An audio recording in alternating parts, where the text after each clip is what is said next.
My name's Lisa. I've been fostering for 7.5 years now.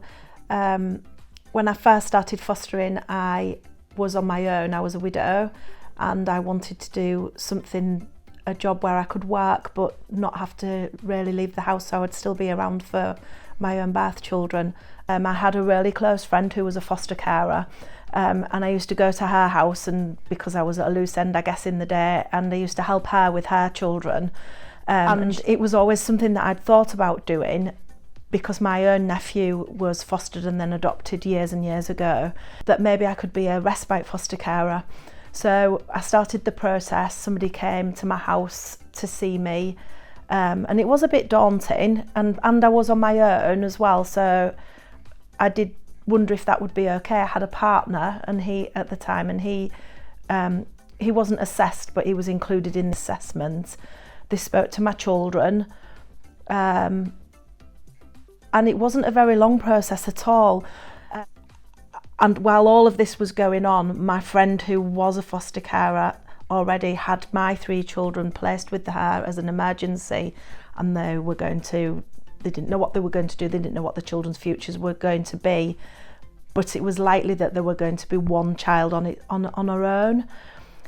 So I put my name down for her, thinking that if she was separated, if that was the way her future was going to go, at least she would go to somebody who she already knew, because I was highly involved with them anyway. So I was there when the children arrived, so I knew them from day one. And then it just went forward that the children were going to stay together, and I had the space, and I just thought, better the devil you know than the devil you don't if you're doing it on your own. So I said I would have all 3 of them. I was assessed, and that's it. That's the story. And I kept them.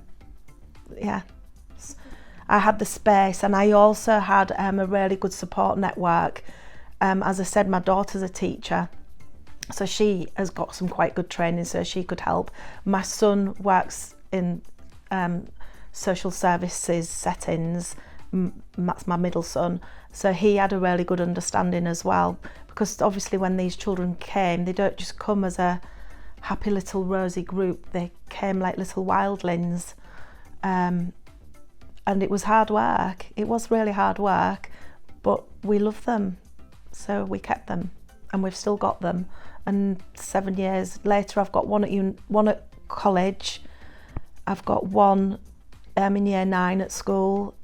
He's doing really well. He's just joined the Air Cadets, and then I've got a little sassy one who's just about to go to secondary school this year.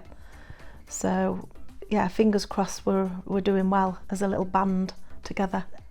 I would say, if you even consider it, go and speak to somebody, or see if you know anyone that fosters, but go and speak to somebody, because as I say, I started out thinking that I would do respite, and I've ended up being a long-term foster carer for a sibling family of 3, which was not on my radar, but it's worked out really well for us as a family. But there's all sorts of different things that you can do. I was talking to somebody at the weekend. You can do things that help keep a family together. You can do respite, you can do holidays, you can do support. There's all sorts of things that you can do that might fit in better with your circumstances. So I would say, if you've got even the remotest interest, go and ask about it. You're well supported. The children all come with an allowance, bless them, which was another way I got together with my partner. When I met him, he was a widower. He's got 2 grown-up children, and he was ready to go on holidays and, live life again, embrace life. And then he met me, and I think my opening line was, well, I'm responsible for 6 children, but 3 of them have their own allowance, if that helps. And he said, well, we'll just have to take one day at a time. And he's a fully fledged foster carer now. He had to go through the introductions and things and do all of those things, but he was very well supported doing that, and now he lives with us. So he joined us, so he's a crazy man, but now we're a happy family with a blended family of 8 children ranging from 31 to 11.